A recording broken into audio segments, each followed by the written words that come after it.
a little bit about JourneyTEAM. Some of you are clients, some of you may not be clients. This is a very high level 10,000-foot overview of JourneyTEAM. I think we're about 150 employees now. Majority of us are here in Salt Lake City, but we do have some spread out in Tennessee. We've got some in the South and some on the West Coast. So we're pretty spread out, but the majority of us are here in Salt Lake. We've got about 350 plus active customers in the last 12 months. We've been around about 30 years. Big number we like to talk about is the referenceable clients and customers. Being above 90% is a big deal, and it's something that we're proud of, and it makes us a good partner. So we've done about 1,300 projects completed in the last 5 years. So a little bit about us.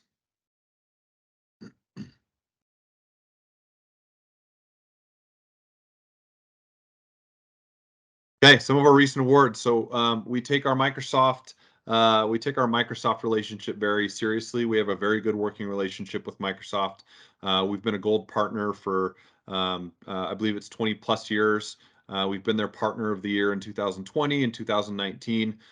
That is a big deal when it comes to the breadth of Microsoft partners in the US.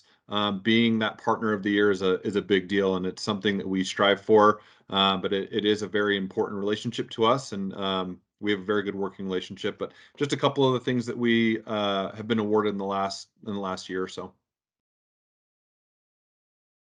Okay, JourneyTEAM at its core is a Microsoft shop. So all of these different columns here are different teams within JourneyTEAM. So each team has a director. We have a full ERP team, a full CRM team, a full cloud team, a collaboration content or SharePoint team, a Power BI team, and then a change management and adoption team. So definitely take a screenshot of this when you take a peek at it in the recording. We do a lot when it comes to Microsoft. It's what we are experts in. It's something we hang our hat on and something we get better at every single day. Okay, I'm going to pass it over to Alan. Alan will be your presenter for today. Just a quick reminder, if you guys have any questions, you guys are muted. So please chat them, and I'll make sure that we address them as we go through this. Great, thank you. John, can you hear me okay, by the way? Yep, okay. You're good. Perfect. I'm glad I didn't wear the same jacket as I did on my picture there. All right, well, thank you for joining us. My name, like John mentioned, is Alan Wilcox, and I've spent a lot of my career integrating systems, integrating custom-built systems to custom-built systems, custom-built to off-the-shelf devices to ERP systems and so forth. So I've spent about 30 years in and out of working on integrations. So I was asked to give a presentation on how to integrate systems into an ERP system. And my background is the finance and operations, or Dynamics Finance and Operations, or it's called Finance and Supply Chain Management now. So I've put together some ideas and thoughts that I've had on how to integrate systems. I'm not going to get into technical solutions. I'm going to talk mostly about what you need to plan and what you need to gather and ways that you can design integrations so that you can have the best probability of success. And so that's the cover, or that's the overview of the presentation. I will talk about I'll talk about some of the technologies that Microsoft offers to do integrations, but most of it is going to be, how do you define an integration? What principles are there that you want to follow? And then some patterns that you may find interesting and helpful when you create integrations. So the first thing I want to talk about is simplicity. It's important to spend time up front making your solution as simple as you can make it. Making a solution simple takes effort, right? I mean, you can create a solution that integrates between two systems that is quite complicated. It takes the time to make sure that that integration or the interaction between the two systems is as simple as you can make it. And when I say create a simple solution, this is the overall solution, not just the integration, but the overall solution with the systems that you're trying to integrate from and to. Make sure that the interactions between those are as simple as you can make them. I have a few more slides on what that means and how you can make it more simple. Just a couple of quotes that I'd like to throw out there on simplicity is life is simple, but we insist on making it complicated. That's completely true in the world of integrations. And the final one there, the other one is the height of sophistication is simplicity, which is a quote from an author, Claire Lucet. So spend the time, the important thing on this slide, spend the time and the effort creating a simple solution. Then your integration between those two systems that are part of your solution will be much more simple and much more stable. Okay, we're going to jump right into integration principles. In fact, let me back up one here. Yeah. So I'm just going to list several integration principles that I've used in the past successfully that can help direct and inform how you design the integration. Not only the integration, but how the two systems that you're going to integrate interact. And that's really what you're trying to define when you build an integration is how are these two systems going to communicate? It's basically a conversation between the two systems. What are the rules around that conversation? And then part of that also is how are people that depend on that conversation between the two systems, how are those people going to be able to understand if that integration is working properly or not? Hang on a second, if you would.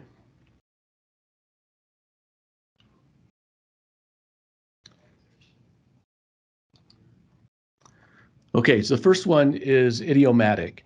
What we mean by that is we want to use language. When we present information to end users about an integration, we want to make sure that error messages, notifications, log entries, the names of systems and the names of the integration tools that are being used actually mean something to the people that are going to receive that message.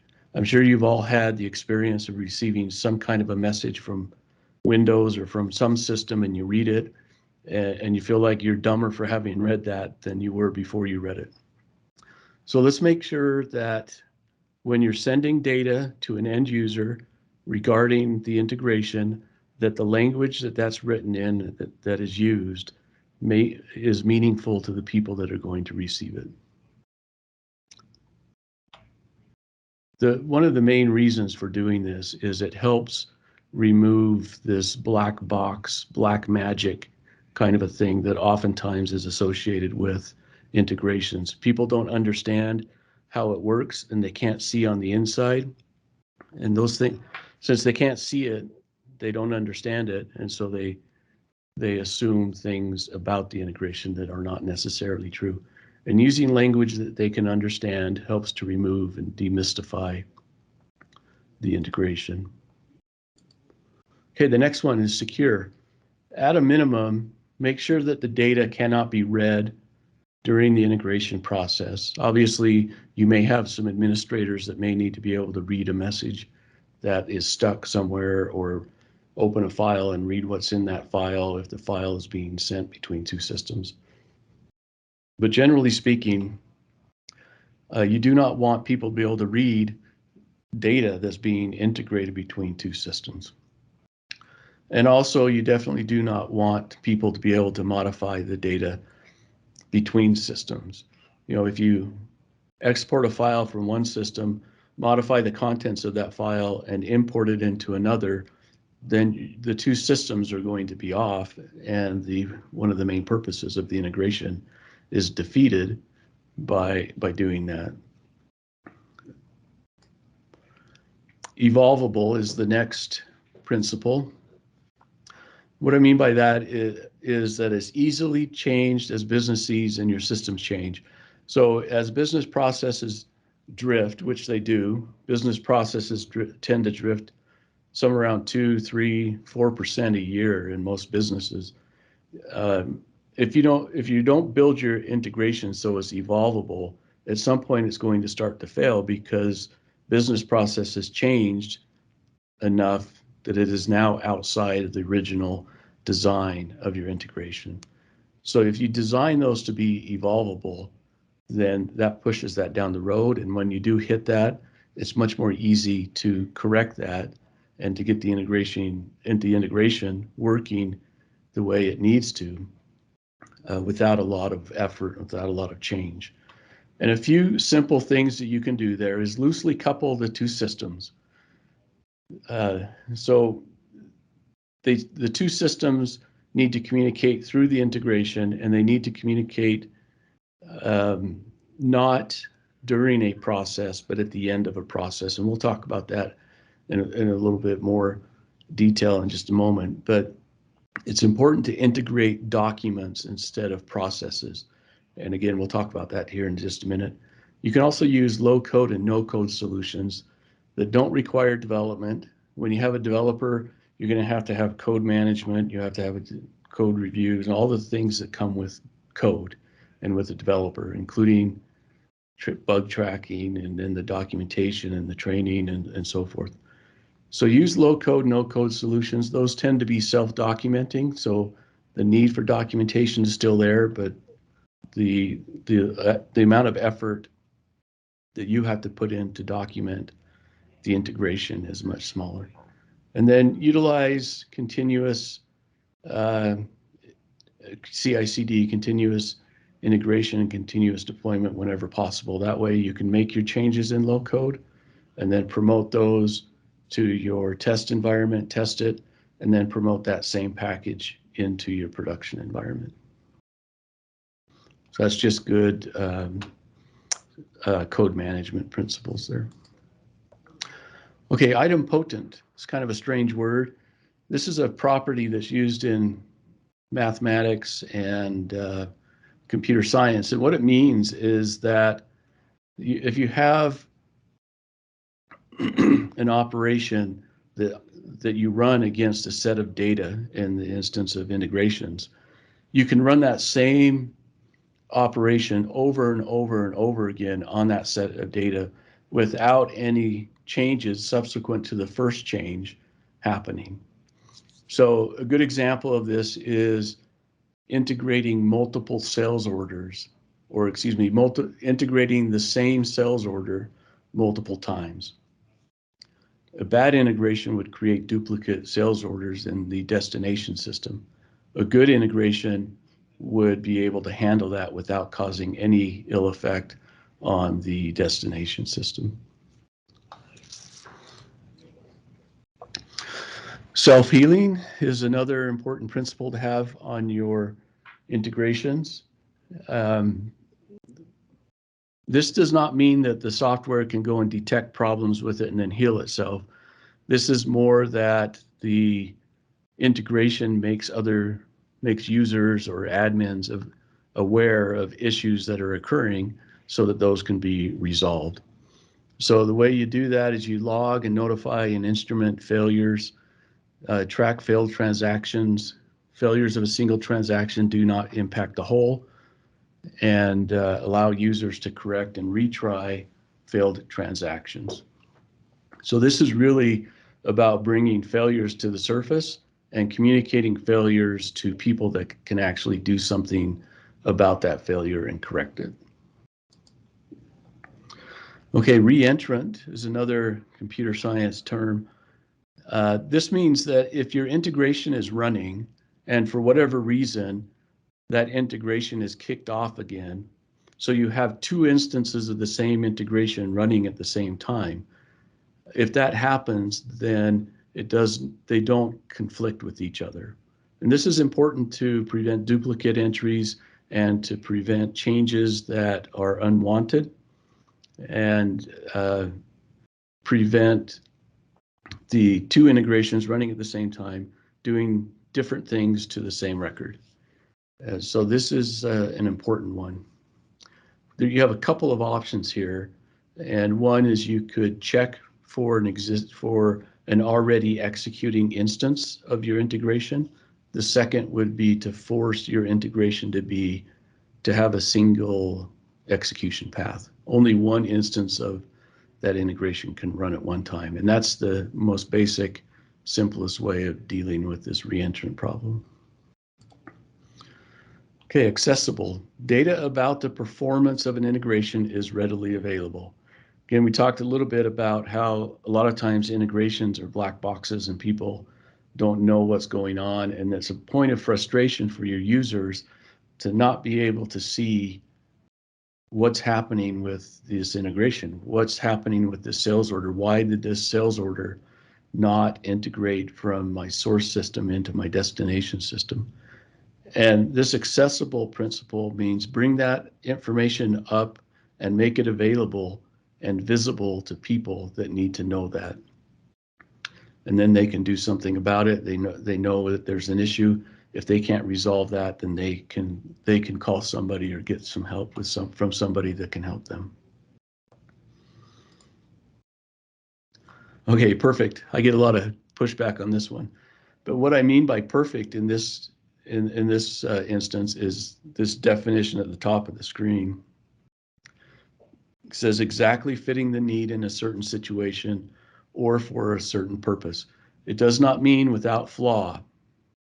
So it exactly meets the need for your situation. So keep that in mind. Perfect just means that it's not over-designed and it's not under-designed. It's not overbuilt and it's not underbuilt. So that's really what that's the expectation, I guess I could say, of what most users want from an integration is they want it to work and they want it to work well and they want it to work all the time.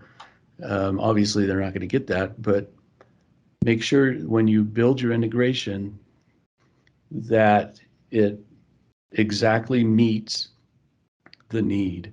And don't go beyond that, don't go below it. And then a lot of your issues, when you try to overcomplicate an integration, oftentimes the additional things you add to that integration will come back and cause problems with the integration. It's better to just meet the need as is defined and as it's understood, and then go to that point and not beyond it. And then with this perfect comes the necessary supporting tools like dashboards and notifications and ability of users to look into logs and so forth.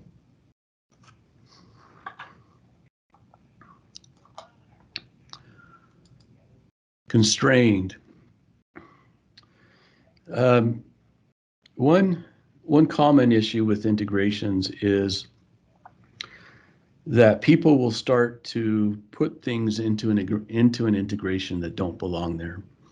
So when you integrate systems, you should integrate reference and foundation data, and you should integrate between sub-processes, which really means the output of a sub-process is normally in an ERP system is going to be a document. So if you integrate those documents, that's where you want to constrain your integration.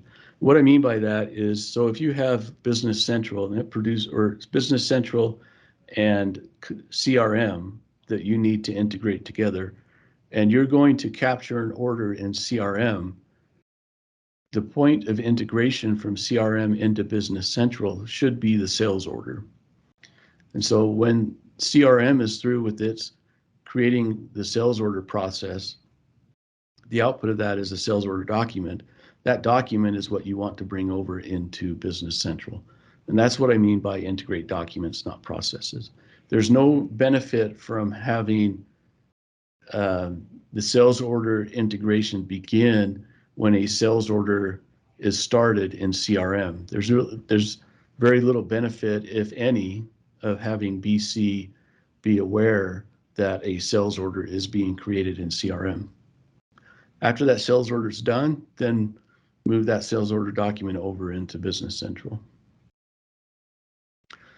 And an important one here, and oftentimes this is difficult to abide by for whatever reason, but try to keep business logic outside of your integration. The purpose of an integration is to move documents from a source system over to a destination system. If you put business logic in there, then you're hiding that business logic from the users, and you're also pulling, when you try to maintain a system, and not all of the business logic is in that system, some of it is in your integration, it becomes much more difficult to understand why this is not working, because you have a code base of code in both your source system and the integration that is operating on your data. Transformations are okay. So if you need to convert from a country from, say, USA to US or CAN to CA, those types of operations are fine. But you need to avoid things like changing values. Okay. Okay, next we're going to talk about integration patterns. So we've come up with a few patterns here to help define what level of solution do you need to create around your integration in order for it to be perfect, or in order for it to exactly meet the need that you have in your organization. So we'll run through a few of these. These are all diagrammed, and so I'll run through each of these. And here are the patterns that we have. We have that we're going to talk about today anyway. Best effort, a guaranteed delivery with a receipt, automatic reconciliation, and a bulk load pattern. So we'll go through each of those and some of the technologies, Microsoft technologies, that you can use when you're creating those integrations. This one's the most simple. It's the best effort. Basically, you have a source system here on the left, needs to send data over here to a destination system on the right. A couple of options, there are plenty. Logic apps and function apps are two. There are others. But essentially, a logic app will grab the data and push it into a destination system. And if there's a problem, it records that problem in an error log. And that's the best effort. This is a good option for you for integrations that occur very frequently. So if you're sending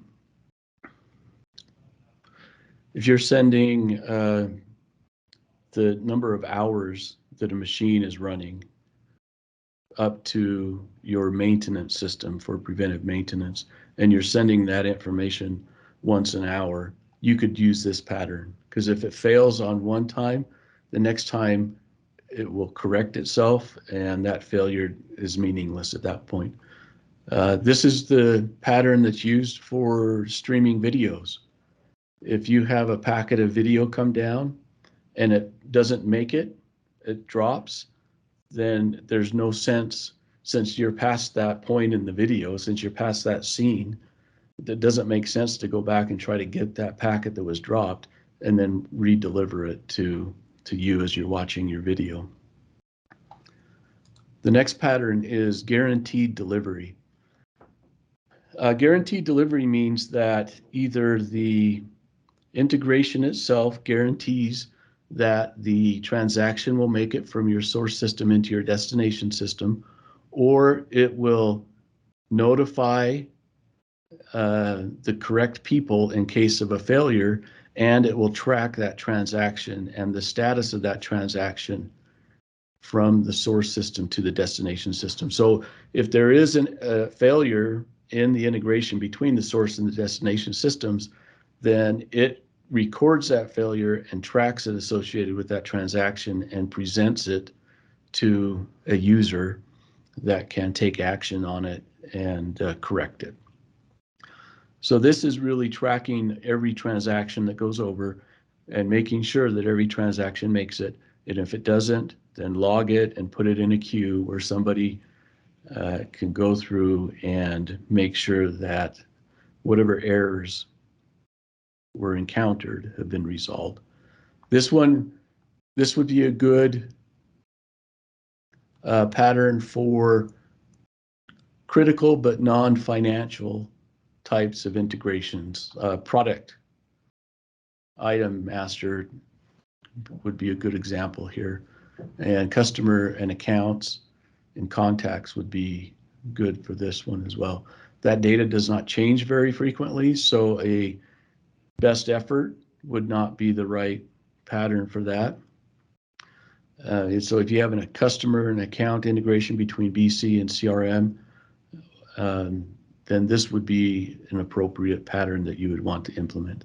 So if there is a failure in that integration, it's logged and somebody can go in and look at why did this fail and correct the issue. I want to ask if there's any questions, but I can't hear you, so I won't do that. Okay, so that's guaranteed delivery. The next one is guaranteed delivery with receipt.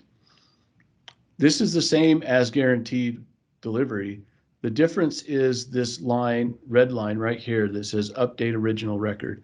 And what you do here is after that transaction is posted or is written into your destination system, and let's say it's a sales order and it came from CRM into your ERP. CRM creates the sales order, assigns it a sales order ID. The integration picks it up, moves it over into your destination system. That destination system will likely create its own sales order ID. So the receipt is then take the destination system's unique identifier for that record, in this case a sales order, and take it back to the source system and put it into that source system. And then oftentimes people will put a date in there as well. So you'll know the date and time that the destination received it, and you'll also know the unique identifier that is assigned to that sales order in the destination system. Makes it easy to go look it up, and it also shows you it's actually a receipt. That's why it's called with receipt. It's actually the receipt of that destination system creating that record, that transaction. Now, if you don't have a place in your source system for that, you can store that receipt or that destination system date and time that it was updated and the unique identifier for that transaction. You can store that in your processing queue and just keep that historically. If you don't have a good place in your source system for that data, don't go create new fields for that, but you could store that information external to your source system and still get the benefit of that receipt information. Okay, this one's the next step beyond the receipt. So now that you have a receipt and you know what the corresponding transactions in both the source system and the destination system, there's nothing preventing you now from looking at the source system and the destination system and comparing the dollar amounts on both of those and making sure that they're correct or that they are the same. And if they're not, then you can spit out your reconciliation errors. And now you're doing reconciliation by exception instead of having to go through all of the records to try to find or compare them. You can just let the integration create those log messages or error messages saying this sales order in CRM and this sales order in BC have a different sales tax amount. The sales tax came over BC, whatever, ran the sales tax calculation, and it produced a different sales tax amount than CRM did, and now they're out of sync. And so that reconciliation, that would show up in the reconciliation errors, the difference in the sales tax amounts. And then a user would have the ability to go in and correct that. Okay, the last one is a full data set. This is the last pattern we'll talk about today. This one is the destination system or the source system sends a request to get an entire data set. Let's use a customer file or customer record. as our example. So the destination system periodically wants all of the customer information brought over for whatever reason. It can send a message to the source system, send me your customer file, and then the response would be either a location, an export into a file of that customer file, which then the destination system can go and retrieve and import. Or if it's not going to be too large, you could just send back the entire customer master as part of that response message. Okay, the next one, design for integration. Again, like I mentioned at the beginning, I'm not going to get into the technologies and how to develop an integration, whether you use C# or a function app or logic app or some third-party utility or data factory or whatever. I'm focusing this conversation on how do you define an integration and how do you design the interaction between two systems that are part of your solution. How do you design that interaction to simplify the integration and make sure that it has the best chance for success? That's what this section is about, is how do you design your solution to get the best chance for integration success? So oftentimes people think of an integration and they think, okay, I'm just moving data from one system to another. And they'll look at an initial data migration and think, well, that my initial data migration is nothing more than an integration. So I should be able to use the integration to do my initial data migration. And sometimes that will work, a lot of times it won't. And so I'd focus, if I were you, on doing a separate initial data migration tool or initial data migration before you do the integration.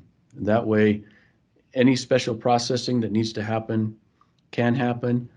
An initial data migration, the pattern that you would use for that is the best effort pattern, because you'll be aware and be able to deal with any of the failures that occur during a data migration. So best effort is a common data pattern or a common integration pattern that's used for data migration.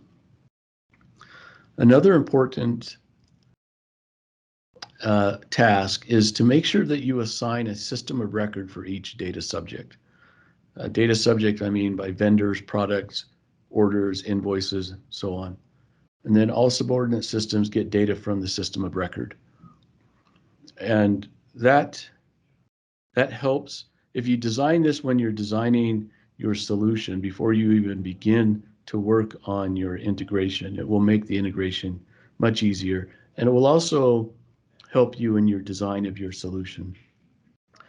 You'll tend to make the better decisions on what functionality or what activities are going to be supported in which of the systems you're trying to integrate. Okay, choose the correct pattern for the problem.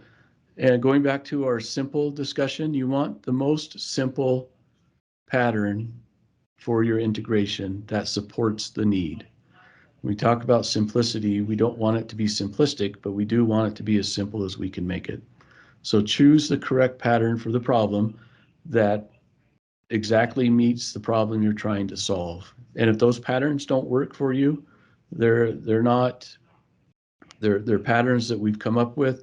I'm sure that there are other patterns out there, and I'm sure there are better patterns out there, but those are the ones that we've come up with. And so if you think of other patterns, use those. You can use the 5 patterns that we looked at. You could use those as starting points for definition of your own pattern if you'd like to. Another important item here is to use tools that are known and used by your team. If your team does not use logic apps and they've never used logic apps before, then I would probably stay away from logic apps when you create your integrations. Use something that your team is expert in and that they know and that they're good at using. And then you can prevent integration issues that are caused by learning curve of a new technology. Okay, spend the effort to make it as simple as possible, but not simplistic. We've talked a couple times about that. That's an extremely important item, but I think we've talked plenty about that. So decompose business problems into constituent solvable parts. Sometimes with our integrations, as they're defined, they'll become large enough where they're overwhelming for us to be able to understand them and comprehend what is needed. So when you get to that point, decompose that problem down into smaller solvable pieces and solve those smaller pieces small enough where a reasonable person can comprehend them and that your team members can comprehend them. If it's large enough and complicated enough where people cannot understand the problem, they're going to have a very difficult time creating a solution for that if they can't understand the problem. Fully utilize delivered functionality before customizing. And why is that in an integration discussion? That's there because if your system comes with integration tools delivered with the system, those tools are going to be developed around the out-of-the-box delivered functionality and delivered data sets. And if you customize those, then invariably you're going to have to customize whatever integration tools that may come with your system. So that customizing for business functionality is going to impact the development of your integration. It's going to add to the complexity and to the development of your integration. And a very important, the last bullet on the list is use entities and fields for their intended purpose. Don't overload a field. If it's called reference number, then only put reference numbers into that field. Don't think that, well, we're not using that field, and so we're just going to put this date in the reference number. Sometime down the road, that reference number may be needed, and then you'll have a problem because you'll have your system built around a date that's not in a date field. Or you'll have a user that will be using the system and see a date in a reference number field and wonder what that means. So if you are lacking fields, try not to use an already existing field for something it's not intended to be used for. The other thing, the system may have logic around that field. And so if you put things in there that the system is unaware of, or data types that the system is not aware of, it could cause problems later downstream from that document that you're working on. And if you do have to create fields and entities to be able to store data that the system does not have room for or does not have a field and table for, then it would be better to build those than to repurpose a field for something that's completely different than what that field is meant to be for. Integration tools. Okay, so when we go in and look at how are we going to integrate two systems together, here are the 6 main tools that we use to create a good understanding and definition of the integration, which will then allow our developers to design a solution that meets the need and that gives them the information that they need to be successful. These are not complicated documents, and so I don't want you to come away from this meeting thinking that, oh, Alan just said create a bunch of documentation. That's the secret for integration success. That's not what's meant here at all. These documents are very simple documents, and they're just a way of graphically getting your thoughts and needs down onto paper so you can communicate that to your development. So the first one is a data entity map, and it defines the patterns and entities that need to be integrated. So it defines your integration patterns, and then it defines customer to customer best effort, account or product to product best effort, sales order to sales order. That one would be guaranteed delivery with receipt. So that's all that that's saying is for this entity pair, here's the pattern. Sequence diagram talks or defines the details of the conversation. Excuse me. Sequence diagram defines the details of the conversation that the two systems are going to have. And this sequence diagram, if you go out on the search on UML sequence diagram, there are plenty of training resources out there that you can use, YouTube videos and so forth, about how to create a UML sequence diagram. And this really defines the conversation, like I said. So if you're sending a sales order over, it would say, okay, I'm sending over the sales header, storing that, making sure that that was accepted, and then sending back notification that the sales order header is accepted. Then the source system sends a line. So that's the kind of conversation that I'm talking about. Data flow diagram, again, is a common industry standard diagram to document how data is flowing around your different systems. File and field mapping. So in your sales order document, you may have something in system A or your source system that's called one thing, and in system B it's called something else. And so this is really just, okay, I need this piece of data from this field in my source system to show up over here in my destination. Keep in mind, data migration should be, I'd recommend doing that outside of an integration, so you don't build your integration with that in mind and your actual integration problem. Separate the two. I've had better luck doing that. And then test scenarios. Before you, I'd write down these simple test scenarios before you hand this over to your developers. So, and it would be as simple as, when I create a new customer in the source system, a new customer will be created in the destination system. And then that's a very simple test scenario that the developer can go in and test that, and then the users can test that. Another one would be, when I change the address of a customer in the source system, the address changes in the destination system.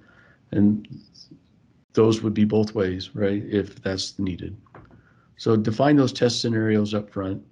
That will make your testing of the integration much more simple. It will save you time when you do your testing on the integration. Okay, and then here's some links. I think this will make this presentation available to you, but here are some links to Microsoft and Dynamics integration tool sets. So Azure has a very full-featured integration service set of tools that you can use. For that, API management service is in there, logic apps, function apps, service bus, so forth. Microsoft Learn, there are some designs, architectural designs for integrations. We showed a few, but there are some more in this Microsoft Learn site on how to architect an integration. So those are very good resources for you. Dynamics 365 Finance and Supply Chain. If you need to integrate to CRM, the out-of-the-box dual write functionality from F&O into Dataverse works very well. It's come a long way. It's much better than it used to be. And it's at the point where this would be your default, in my opinion, your default approach to integrating F&O into CRM would be use the dual write with a link to the homepage. And then Same thing for Business Central integrating with CRM. The Dataverse integration there, it has some weaknesses and some holes, but for the most part, it's pretty stable and it's pretty good. The documentation from Microsoft is a little lacking. And so the learning curve might be a little steep, but if you want to use that, we can help you. We can definitely help you with that. Okay, in summary, if you're to walk away with just a few points of summary, make sure you define your target, the target of your integration, and that's the perfect aspect that we talked about. Don't over-design it, don't under-design it, just make it exactly fitting the need. Make it simple, but don't oversimplify it. Meet the need of the business, not less or not more. Pick your principles and patterns that you think are important for the scenario that you're using, and use only those principles and patterns that are going to help you and support you in creating a great integration. Use familiar technologies that align with your vendor. If you're integrating Business Central and Dynamics CRM, I would recommend against using AWS, right? I mean, why bring in that extra complexity and an extra vendor? Stick with what your vendor supports, get in alignment with your vendor, and that usually leads to the best outcome. Make it easy for people to see and understand the performance of your integration and the errors. Don't hold back, just everything, all the good and the bad about your integration. Just get it out there for people to see, and they can operate on what they need to. And then create your own patterns and principles that meet your business needs and your user needs. So what we've presented here are some that we use. Like I mentioned earlier, by no means are those patterns and principles complete, and they're what we've used. So if you have other ones that better meet the need of your organization, then by all means, go ahead and create those.